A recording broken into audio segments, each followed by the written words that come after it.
From Sarah Wheaton from Politico. Sarah, can you unmute yourself and ask your question? Yes, thank you. And I apologize for the construction noise that may be in the background coming from me, but also following up on COVAX.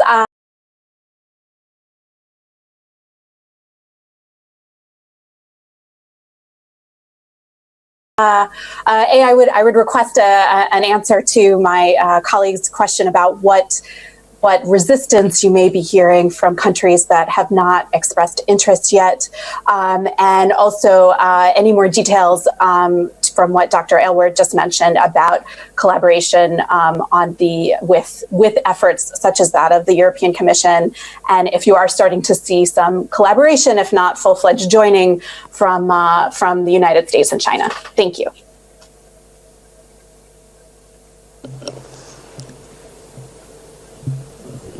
Thank you very much, and thanks.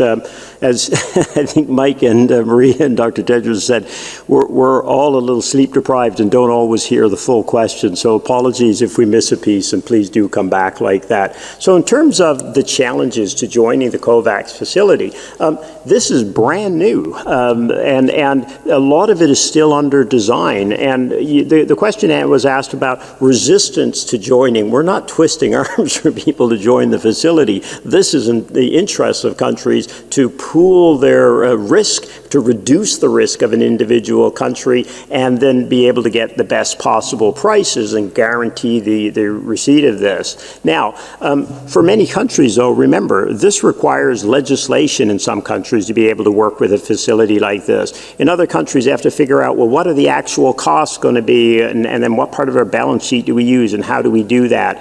Other countries have pursued bilateral deals, again, as you're aware, and you referred to those, and so they want to know how will we handle those within the facility. So a number of these details are still being worked out. I think the fantastic news is that no matter what the challenge, there are potential solutions to all of them. And what we've found, and credit here to the Director General who's led a lot of these conversations, when we hit the big challenges, and such as, of course, and I think you referred to it, the EU and other countries are setting up some bilateral deals, that the big issue is how do we make sure that those deals work in collaboration with the global COVAX facility so that we can roll this out to the entire world at the same time to cover their highest risk populations. So the key word here is how you join forces on that collaboration, and that's what I was referring to in the last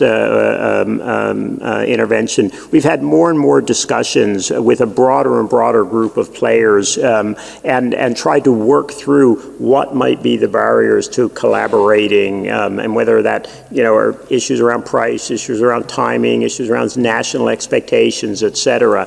But this does take some time. Now, as much as we all want to have a vaccine tomorrow, we won't. It's going to take a little bit of time, and the key for us now is this is just one more of those windows of opportunity that we have to use extremely well to be able to optimize the use of the vaccines in scarce supply as they become available.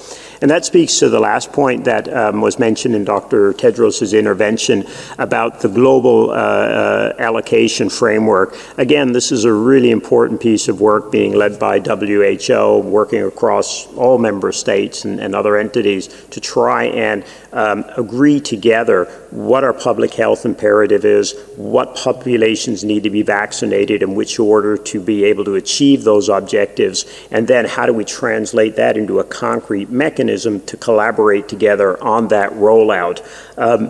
It's the right thing to do, it's the fair thing to do, and I think, again, as the Director General said, you should speak to this, I keep quoting you, the evidence over the past and recent weeks is economically, this is in everyone's self-interest as well. And Mariangela has been leading a lot of this work and may wish to intervene as well. Thank you, Bruce, and thank you for the question. I think this is an extremely important topic as we are talking about new technologies coming into the market, and the experience has historically that new technologies, they arrive at different speeds in different parts of the world. Right? So a lot of the work that's being done now on the COVAX and the COVAX facility on the WHO allocation framework is to give the best chances for a global solution to a problem that cannot be solved country by country. And we have close to 200 vaccine candidates right now, and maybe 26 or 28, because every day these numbers change, are already in clinical trials. And as of Friday, we had 5 that were on phase 3 clinical trials. And then when you're asking about resistance or specific countries that have bilateral deals or not, and WHO is putting very clearly in discussing with member states that there is a limit to what one country can do in terms of committing itself to 1 or 2 or 3 or 5 candidates. But which one will be the candidate that will be successful, we don't know yet. We don't know yet. We don't know yet. We don't know yet. So there's a lot of understanding and a lot of convergency globally, including with the one regional initiative that we have, which is the European Commission initiative. A lot of understanding that a global solution is needed. And we have countries that have already expressed interest on the COVAX facility that have bilateral deals.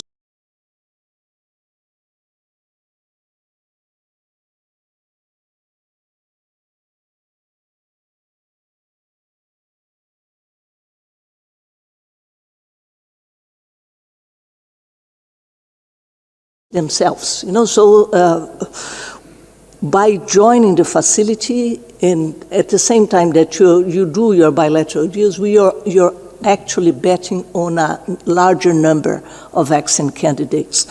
So I think what we see, especially in the past 2 weeks, is an increase in convergence around the need to find a global solution and the commitment to ensure that once we have a vaccine that's both safe and efficacious, that there is equitable access to all countries at the end of the day. Thank you.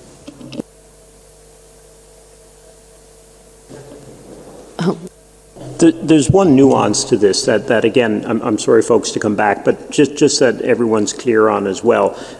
When you hear about these multilateral and bilateral deals, like Mariangela mentioned, often a country may be in a position to make a deal with one company because these are expensive. And the challenge is they don't know if that vaccine is going to work or if it's going to work in the populations they need it to work in, and multiple other factors. And again, what the COVAX facility does is it tries to pool that. So right now we have 9 vaccines, just over 9, across 3 different major platforms, technology platforms in multiple countries to try and spread that risk, to try and spread that risk, to try and spread that risk, to try and spread that risk, to try and spread that risk.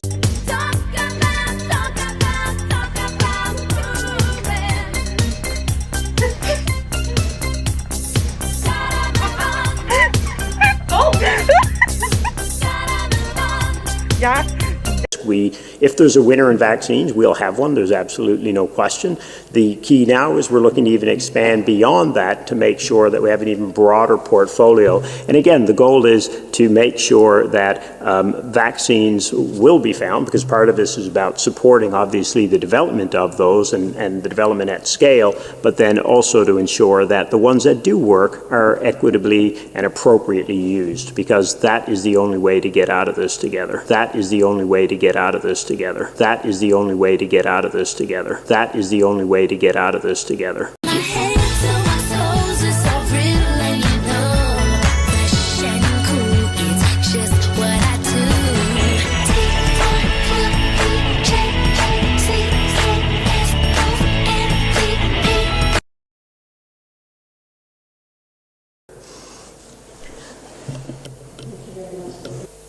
Thank you very much, Dr. Aylwin, Dr. Shimao. And with that excellent question and those really great answers, we're running over time, so we've only got time for one more question, and that will come from Jonathan from DP2 in Denmark. Jonathan, please unmute yourself and go ahead. Thank you. Can you hear me? Yes, very well. Thank you. Can you hear me? Can you hear me? Yes, we can. You have included the traditional Chinese medicine in your new international diagnostic manual. Therefore, I ask, can you imagine fighting COVID-19 with the secretion extracted from the gallbladder of a live bear? And how many doctors do you estimate it would require to hold the bear down while doing so? Thank you, Jonathan. That's not a real question. I think that marks the end of our press conference. We will now say thank you very much to everybody who joined, and I'll hand over to Dr. Tedros. So thank you very much, and sorry for not answering the last question, but Denmark is my favorite country. Tax kaduhe for your question. So thank you for all who have joined today, and look forward to having you again on Friday. So have a nice day. Bye.